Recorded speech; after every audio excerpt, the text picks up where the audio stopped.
forma. Então essa é a visão que os reformadores tinham acerca dos anabatistas. Então também, se você for ler um livro de história da igreja, e você chegar nessa parte da reforma radical, você vai ver que tem muita calúnia, muita mentira foi inventada a respeito deles, e inventada por protestantes. Inclusive Lutero mandou matar vários deles. E Calvino também. E Zwinglio também. Tá? Então você precisa lembrar disso. Então há muito ainda que descobrir sobre eles. Um dia, se você for estudar história, né? Se for fazer sua graduação em história, e você quiser fazer um mestrado ou um doutorado, é um bom tema, os anabatistas. Tem muita coisa que não se conhece acerca deles ainda. Por que eles despertaram tanto ódio? Tem um historiador antigo que diz assim, ó, eles foram o grupo mais bíblico. Por isso eles perturbaram tanto. Porque o comportamento deles perturbava os outros. Deixava os outros incomodados. Tá? Amados, esses são alguns dos grupos que Deus levantou nesse período aí da igreja. Né? Tem ainda outros, tiveram os puritanos, que também tem uma história fascinante. Os puritanos são calvinistas, né? No século também XVI, na Escócia. Tem também depois os Quakers, que foi um movimento na Inglaterra. Também um grupo que se levantou contra a frieza da igreja. Teve também depois os pietistas na Alemanha.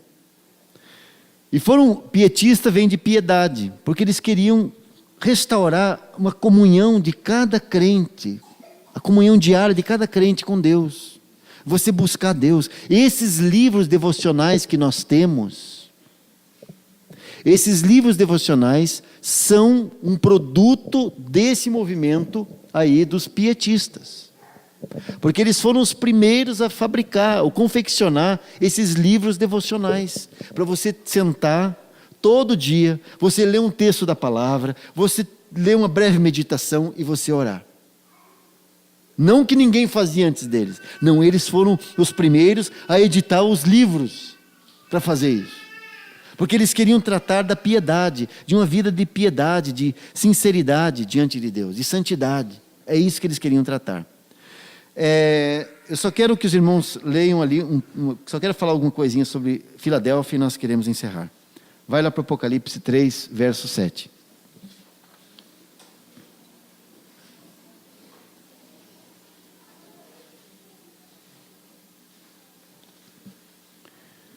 E ao anjo da igreja que está em Filadélfia escreve: isto diz o que é santo, o que é verdadeiro, o que tem a chave de Davi, o que abre e ninguém fecha, e fecha e ninguém abre.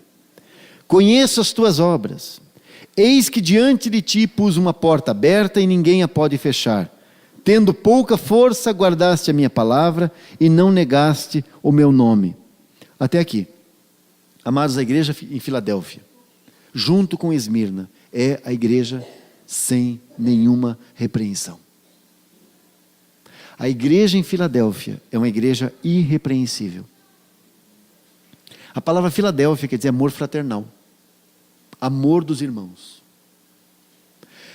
Filadélfia recebeu a herança de todos aqueles grupos do passado. Então esses de Filadélfia, eles não recebem nenhuma repreensão, porque tudo que eles receberam dos outros, toda a herança que eles receberam, toda a luz que eles receberam, eles fizeram brilhar ainda mais. Eles não ficaram só com aquilo que receberam, eles buscaram ainda mais e fizeram brilhar ainda mais aquilo que receberam dos seus antepassados na fé. De modo que não recebem nenhuma repreensão. Porque aqui em Filadélfia, você tem os irmãos. Aqui você tem os irmãos que não estão juntos para ver quem vai comandar. Não, eles estão juntos porque são todos irmãos e irmãs em Cristo Jesus. O objetivo deles é um só, é guardar e obedecer a palavra de Deus. Aqui você tem o verdadeiro amor entre os irmãos. Aí você deve lembrar que Filadélfia é Sardes que deu certo. Você vai dizer, mas como que Sardes pode terminar assim? Não, não termina assim. Porque aquilo que Sardes começou, Filadélfia dá continuidade. E Filadélfia faz muito mais, muito melhor. Amados, a igreja em Filadélfia representa o grupo que nós temos para indicar que eles representam como os vencedores, porque em Filadélfia todos são vencedores. Nas outras igrejas é só um grupo. Em Filadélfia todos são vencedores. O grupo que nós temos para falar são os irmãos morávios, que eu já falei deles, os irmãos já ouviram acerca deles. Eu só quero relembrar algumas coisinhas rapidamente, né? Esses irmãos morávios, que viveram no leste da Alemanha, numa colônia rural, né? Cada 60 deles, um se tornou missionário. De cada 60 morávios, um foi missionário. Para você entender esse grupo, você precisa saber que os irmãos morávios eram uma junção de anabatistas, de russitas, valdenses e outros grupos que eram perseguidos. Aí eles foram recebidos pelo pelo conde Zinzendorf, na Alemanha, recebeu eles em suas terras, e ali eles formaram uma igreja. De modo que aquele antigo sonho, lá dos russitas, ali entre os morávios, aquilo foi reavivado. Eles experimentaram um avivamento tão grande, e esse envio missionário, de cada 60, um deles foi missionário, foi produto de um avivamento. E sabe o que, amados? Esses missionários foram para o campo sem um centavo no bolso. Aqui está um mapa, esse mapa mostra um quadro das missões dos irmãos morávios. Isso foi no século XVIII. Eles estavam lá na Alemanha, Herrnhut era o nome do vilarejo onde eles estavam, onde viviam. E, amados, por todos esses lugares que está marcado ali, eles mandaram missionários. Sem um centavo. Sabe como? Cada um que foi para o campo tinha que ir com uma profissão. O conde, que era o que conduziu que era o líder daquele movimento, ele não permitiu que nenhum saísse de lá sem ter uma profissão. Porque ele iria usar aquela profissão para se sustentar. Tanto que o grupo que foi, os missionários que foram para a Groenlândia, por exemplo, trabalhar com os esquimós, eles foram e começaram a fazer o que eles sabiam fazer. E os esquimós passaram a imitar, a trabalhar também, produzir o que eles produziam. E os esquimós progrediram economicamente por causa dos missionários, que ensinaram eles a fazer outras coisas além de pescar. E assim por onde eles foram, sem nenhum dinheiro. Porque o conde ensinava, onde você for, você tem que trabalhar, digno é o trabalhador do seu sustento, Deus vai dar o sustento para você lá. Então vá para lá e trabalhe, e pregue o evangelho. Você sabe que as missões da igreja moderna hoje, elas não são um modelo bíblico, elas são um modelo católico romano. Esse negócio de você mandar missionário para um outro país e você ficar sustentando daqui, isso daí é modelo católico romano, não é bíblico. Você não tem modelo, você não tem esse modelo nas Escrituras, em lugar nenhum.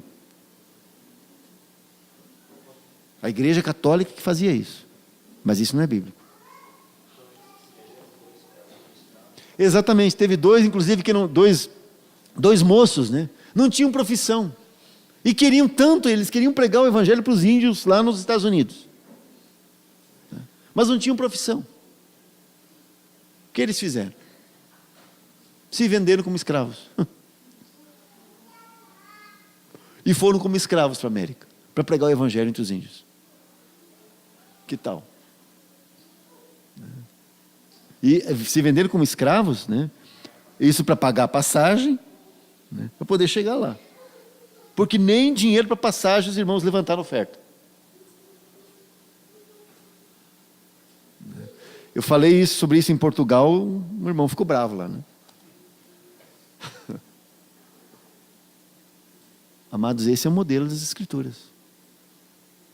Você sabe que, eu estava falando, né? Dentre eles, cada 60, um foi enviado como missionário. Sabe como que é na igreja hoje? Na igreja evangélica, qual a proporção? Cada 5.000 evangélicos conseguem mandar um missionário. E entre eles, e olha que hoje com dinheiro, com oferta, com internet, com navio, com avião, né, com tudo, toda a tecnologia que temos. Tá? Eles naquele período, sem dinheiro, sem internet, sem avião, sem nada dessa tecnologia, um de cada 60 foi enviado.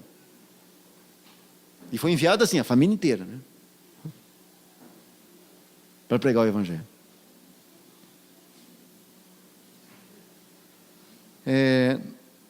Por último, tem mais um grupo que é o Movimento dos Irmãos, mas nós não vamos falar desse, apesar de ser importantíssimo, mas nós vamos deixar para uma outra ocasião. Quero concluir só tecendo algumas palavras sobre a última igreja, que é Laodiceia. Laodiceia significa opinião do povo. Laodiceia é Filadélfia que caiu.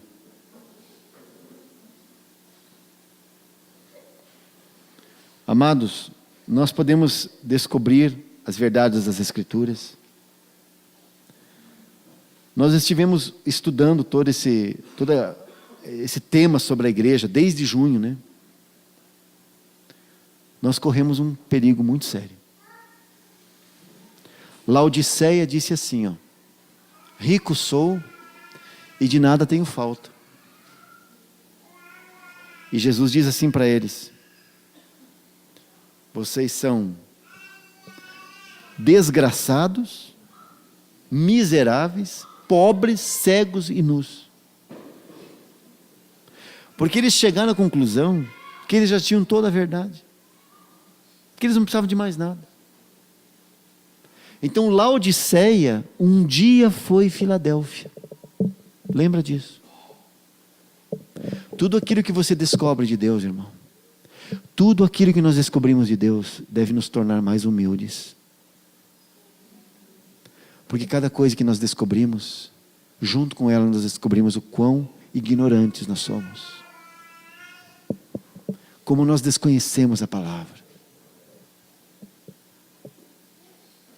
Então, se aquilo que nós estamos descobrindo está nos inchando, está nos tornando orgulhosos, amados, tomemos muito cuidado. Porque nós podemos nos transformar em Laodiceia. As últimas 4 igrejas, Tiatira, Sardes, Filadélfia e Laodiceia. Essas 4 igrejas vão estar, esses 4 grupos vão estar presentes na terra quando o Senhor voltar. Por isso, nessas 4 últimas igrejas, Jesus fala de sua volta. Nas 3 primeiras, não. Porque nos dias de Jesus, você vai ter gente de Tiatira, a igreja católica romana está aí. Você vai ter gente de Sardes, estão aí também. Você vai ter gente de Filadélfia, também estão aí. E você vai ter a Laodiceia também. Então, nos dias que Jesus voltar, você vai ter esses 4 tipos de igreja. Eu te pergunto, irmão, qual caminho você quer tomar? Qual caminho nós queremos tomar? Nós precisamos tomar uma decisão. Por onde nós vamos andar? Nós seguiremos o caminho de Tiatira? Ou de Sardes? Ou de Laodiceia? Não, amados. Vamos andar pelo caminho de Filadélfia. Mas cuidado. Porque quando você começar a se sentir muito de Filadélfia, você virou Laodiceia. Você caiu. Satanás, quando não nos pega com pecados grosseiros, Satanás nos pega com orgulho espiritual. É aí que nos pega. Porque nós descobrimos as verdades de Deus e nós ficamos assim, entusiasmados e nos sentindo, nossa, eu descobri. Irmão, você não descobriu nada. O que você tem é só herança. As coisas que nós temos visto aqui, amados, nós não temos descoberto. As coisas que nós temos visto aqui, tem irmãos que